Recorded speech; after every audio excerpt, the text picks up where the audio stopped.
Hello students, good morning. I am Vatika Sinha. Welcome to Vatika English classes. आज मैं बात करूंगी class 8th के थर्ड चैप्टर की। First and second chapter already मेरे channel पर अपलोडेड है, आप उसे जरूर चेकआउट करिए। Class 8, class 10th, class 12th के वीडियोस रेगुलरली अपलोड होते हैं, एज वेल एज ग्रामर के सीरीज भी अपलोड होते हैं, जैसे article, subject verb agreement, noun, how to write a letter, how to write an application, article etcetera. आप उन सब चीज़ों को देखिए। आपकी सुविधा के लिए मैंने प्लेलिस्ट बना दी है ताकि ढूंढने में कोई प्रॉब्लम ना हो। आज बात करते हैं क्लास 8th के थर्ड चैप्टर की। देखते हैं इस चैप्टर में क्या है, पूरी स्टोरी समझने की कोशिश करेंगे। इसे बेसिकली मैंने दो पार्ट में डिवाइड किया है। चैप्टर भी ये दो सीरीज में डिवाइडेड है, फर्स्ट एंड सेकेंड, तो उसी तरह से डिवाइडेड होगा ताकि स्टूडेंट्स को समझने में दिक्कत ना हो, कठिनाई ना हो। थोड़ा चैप्टर लंबा है, बट मैं कोशिश करूंगी कि इसे पॉइंट वाइज बताऊं, कोई प्रॉब्लम ना हो, और पूरी तरह से हिंदी में एक्सप्लेन करूंगी। The selfish giant. जायंट का मतलब क्या होता है? जायंट का मतलब होता है बहुत ज्यादा विशाल, बड़ा। आप डिज्नीलैंड में जाते हो तो जायंट व्हील होता है, उसका भी मतलब क्या होता है? जो बड़े वाले चरखे होते हैं उसे बोलते हैं जायंट व्हील। मतलब बहुत बड़ी चीजों को बोलते हैं। कोई भी चीज जो देखने में थोड़ी डरावनी हो, थोड़ी अलग हो, विशाल हो, उस चीज को बोलते हैं। एज अ पर्सन अगर हम किसी को जायंट बोलते हैं, इसका मतलब उसे बिगर इन साइज बता रहे हैं, कुछ स्पेशल उसे कैटेगरी में रख रहे हैं, थोड़ा अलग निगेटिव कैरेक्टर के रूप में बताते हैं। द सेल्फिश जायंट का मतलब होता है एक मतलबी इंसान। सेल्फिश का मतलब होता है जो अपने बारे में सिर्फ सोचे, सेल्फ सेंट्रिक हो, उसे दूसरे के बारे में कोई मतलब ना हो कि उसे कैसा फील होता है या कैसा नहीं। आइए स्टार्ट करते हैं। इसके पहले डिस्क्लेमर देखते हैं कि इस चैप्टर को किस तरह से सम अप किया गया है। First point, the giant's garden was beautiful and children were loved to play in it. तो जायंट का जो गार्डन था, यहाँ बेसिकली जायंट किसी आदमी के बारे में बताया गया है, उसका जो गार्डन था, बागीचा था, वो बहुत खूबसूरत था और बच्चे उसमें खेलना पसंद करते थे। The giant who was selfish built a high wall round his lovely garden. Giant जो था वो बहुत सेल्फिश इंसान था, मतलबी इंसान था, और उसने अपने जो गार्डन थे, बहुत खूबसूरत जो गार्डन थे, उसमें चारों तरफ से वॉल बना दिए थे, दीवार खड़े कर दिए थे लंबे लंबे। Third point, children did not enter the garden thereafter. बच्चे उसके बाद उसमें नहीं जा पाते थे खेलने। Nor did spring and summer till the giant experienced a change of heart. और बच्चे के साथ साथ जो मौसम होता है, मौसम मतलब जो सीजन होता है स्प्रिंग का, जिसमें फूल खिलते हैं, वो सब का जो मौसम होता है बहुत सुहावना, जो अगस्त सितंबर का मौसम होता है, उसने भी जाना छोड़ दिया। यहाँ तक कि समर जो गर्मी का मौसम होता है, वो भी उस गार्डन में इंटर नहीं करता था तब तक जब तक कि उस इंसान ने अपने हृदय में कुछ बदलाव नहीं देखे, अपने लाइफ में कुछ बदलाव नहीं देखे। मतलब सभी लोग उससे बहुत ज्यादा अपसेट थे, सभी लोग उससे दुखी थे, इसलिए सभी ने वहां जाना छोड़ दिया था। स्टार्ट करते हैं chapter. Every afternoon as they were coming from school, the children used to go and play in the giant's garden. हर दिन, प्रतिदिन जो आफ्टरनून होता था, दोपहर का समय होता था, जब बच्चे स्कूल से घर वापस आते थे, वो वहां जाते थे उस बागीचे में और वहां खेलते थे। वो बागीचे का नाम क्या था? जायंट्स गार्डन, मतलब जायंट का garden. It was a large lovely garden with soft green grass. वो बहुत खूबसूरत, बहुत बड़ा, अच्छा दिखने वाला बागीचा था, और वहां पे बहुत छोटे छोटे ग्रीन ग्रास थे, घास थे, सॉफ्ट थे, डेलिकेट थे। Here and there over the grass stood beautiful flowers like stars, and there were 12 peach trees that in springtime broke out into delicate blossoms of pink and pearl. और वहां पे बहुत सारे फ्लावर्स थे। Flowers ऐसे लगते थे जैसे तारों की तरह चमक रहे हो, खूबसूरत थे। और वहां पर 12 अलग अलग तरह के प्लांट्स लगे हुए थे, पिच प्लांट्स लगे हुए थे। और जब स्प्रिंग टाइम होता था, जब मौसम बहुत सुहावना होता था, तो वहां पर उसमें से कुछ पिंक कलर के एकदम मोती की तरह फूल खिलते थे। And in the autumn bore rich fruit, और ऑटम के महीने में, पतझड़ के समय में कुछ फल हुआ करते थे उसमें। The bird sat on the trees and sang so sweetly that the children used to stop their games in order to listen to them। और जो बच्चे थे वो खेलना बंद कर देते थे जब चिड़ियों की आवाज सुनते थे। वहां पे जो बर्ड्स थे, चिड़िया थी, वो बहुत सुरीला गाती थी पेड़ पर बैठकर, बहुत मेलोडियस सॉन्ग में, और जब बच्चे उनको सुनते थे तो वो खेलना बंद करके, स्टॉप करके उनको सुनना पसंद करते थे, एंजॉय करते थे। How happy we are here, हम लोग यहाँ कितने खुश हैं। They cried to each other, बहुत चिल्ला के उत्साहित होके बोले कि हम लोग यहाँ पर कितने खुश हैं। One day the giant come back, एक दिन giant वापस आ गया। He had been to visit his friend the Cornish Orge and had stayed with him for 7 years. When he arrived, he saw the children playing in the garden. वो कुछ दिन अपने दोस्त के पास रहने गया था, लगभग 7 वर्षों के लिए, मतलब वहां पर वो बहुत दिनों तक रहा। और जब वो वापस आया तो उसने देखा कि बच्चे वहां पर खेल रहे हैं, उसके गार्डन में बच्चे खेल रहे हैं। What are you doing here? तुम यहाँ पर क्या कर रहे हो, तुम सब यहाँ क्या कर रहे हो। वो बहुत हार्श था। हार्श का मतलब रूखी आवाज में बच्चों को डांटता था कि तुम यहाँ मेरे गार्डन में क्या कर रहे हो, एक तो अपने इतने सालों बाद आया। He cried in a very gruff voice and the children ran away. Cried का मतलब यहाँ चिल्ला कर बोलना, gruff का मतलब होता है रफ आवाज में, बहुत बुरी तरीके से किसी को बोलना। तो बच्चों को इतना चिल्ला के बोला, बच्चे वहां से भाग गए। बच्चे तो छोटे हैं, वो डर गए।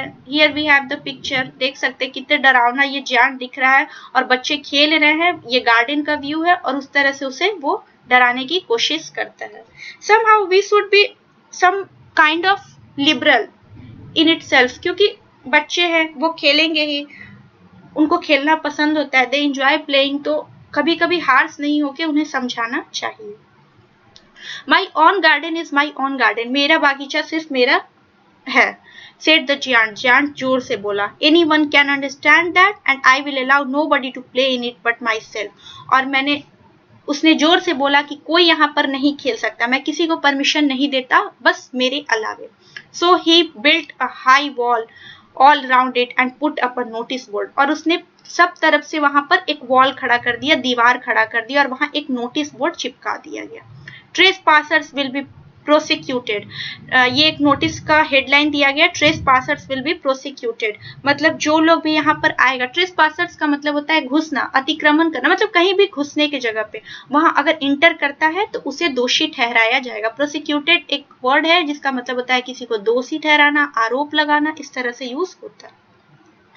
He was a very selfish giant, हम कह सकते हैं कि वो बहुत मतलबी, बहुत selfish giant था। The poor children had now nowhere to play, और अब बच्चों के पास, गरीब बच्चे नहीं, यहाँ पे बेचारे के रूप में यूज हुआ कि बेचारे बच्चे के पास अब कुछ खेलने को जगह नहीं बचा। They tried to play on the road but the road was very dusty and full of hard stones and they did not like it। उनके पास एक ही उपाय बचा था कि वो रोड पर खेले, बट रोड बहुत डस्टी, बहुत धूल वाला था, और बहुत स्टोन्स थे, बड़े बड़े स्टोन्स थे, पत्थर थे रोड पे, और वो वहां खेलना पसंद नहीं करते। तो ऑब्वियसली रोड जब डस्टी हो, क्लमजी हो, एक तरह से वहां पे कोई खेलना पसंद नहीं करेगा। They used to wander around the high walls when their lessons were over and talk about the beautiful garden inside। जब उनकी पढ़ाई खत्म हो जाती थी, जब लेसन्स कंप्लीट हो जाते थे, वो वहां जाके गार्डन के बारे में बात करते थे। How happy we are there, वो बच्चे बात करते थे कि हम लोग वहां कितने खुश रहते थे। They said to each other, वो अपने नॉस्टैल्जिक हो रहे, पुराने दिनों को याद कर रहे हैं कि वो कितने खुश वहां पर रहते थे। देन द स्प्रिंग केम, और उसी के साथ स्प्रिंग मौसम, यानी बहुत अच्छा मौसम, सुहावना मौसम आ गया। And all over the country there were little blossoms and little birds, और पूरे देश में देखने को मिला कि पेड़ पौधे खिल रहे हैं। स्प्रिंग टाइम होता है अगस्त सितंबर, जब बहुत सारे पौधे निकलते हैं, बहुत अच्छा समय होता है। वहीं देखने को मिला वसंत ऋतु, जिसे हिंदी में कहते हैं, इस पे बहुत सारे पोएम्स लिखे जाते हैं, और हर जगह चिड़िया भी दिखती है। Once only in the garden of the selfish giant it was still winter, लेकिन वो selfish giant का ही सिर्फ एक ऐसा गार्डन था जहां अभी तक ठंड का ही मौसम था, मतलब वो इतनी बाउंड्रीज लगा दिया था, अभी तक वो ठंड का ही मौसम था।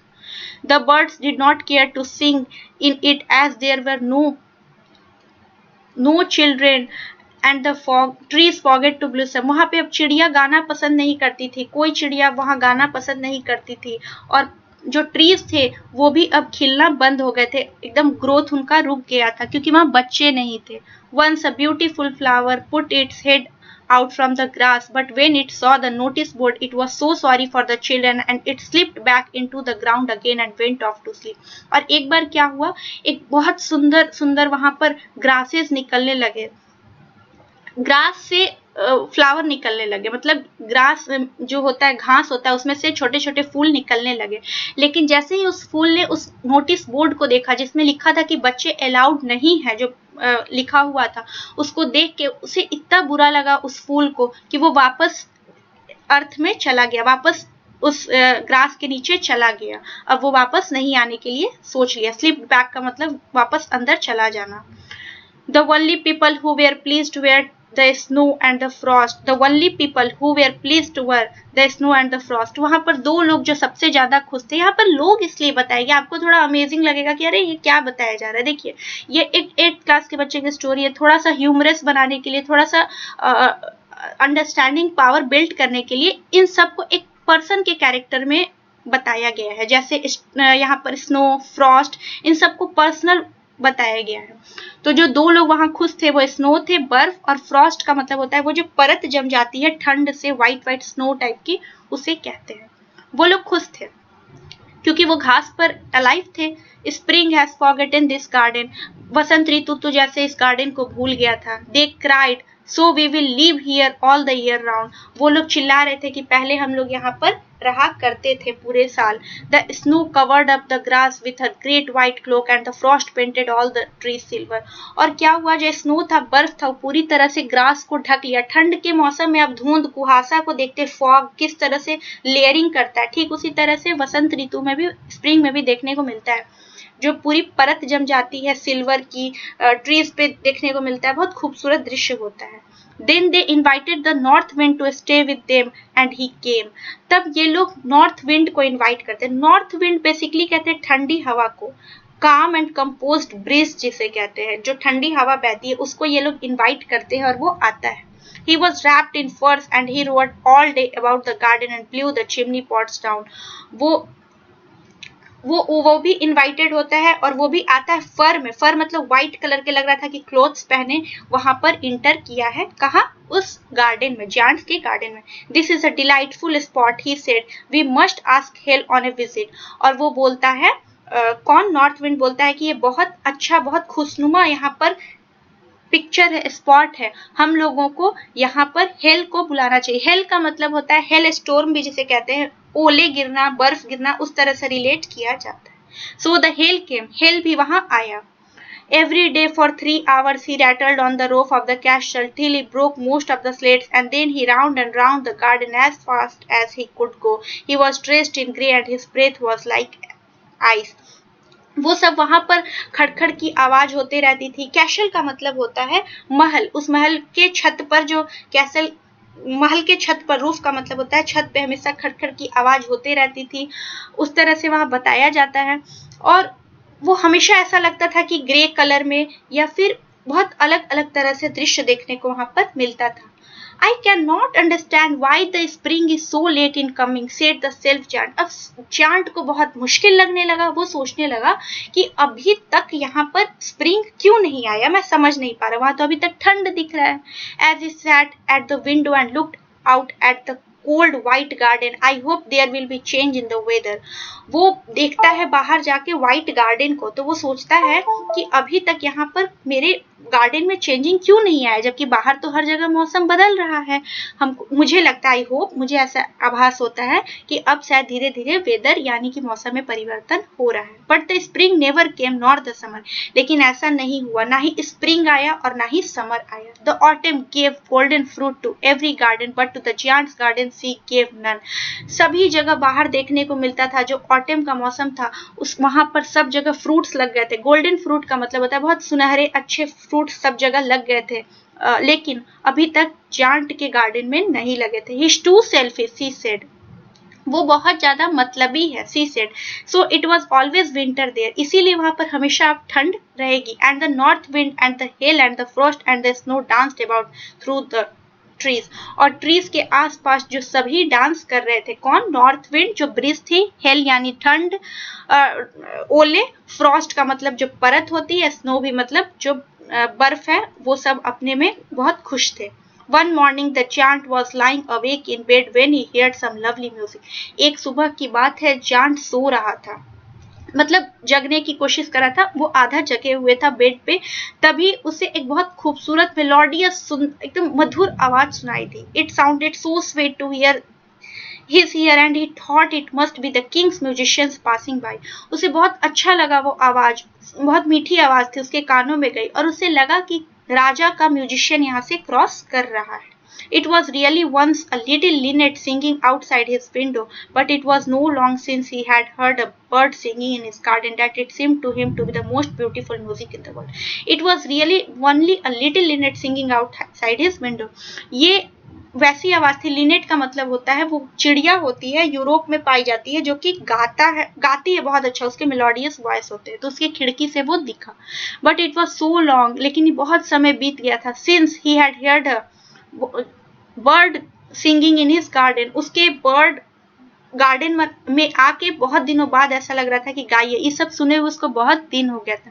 That it seemed to him to be the most beautiful music in the world. और जिसका गार्डन हो, उसके गार्डन में ऐसी हलचल हो तो उसे ऑब्वियस सी बात है बहुत खूबसूरत लगेगा, अच्छा लगेगा।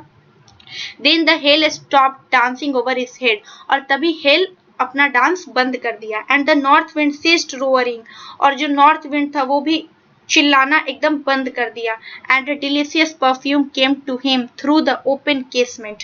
केसमेंट का मतलब होता है खिड़की, और अचानक से उसके खिड़की से कुछ बहुत अच्छा सुगंध आने लगा, डिलीशियस परफ्यूम का।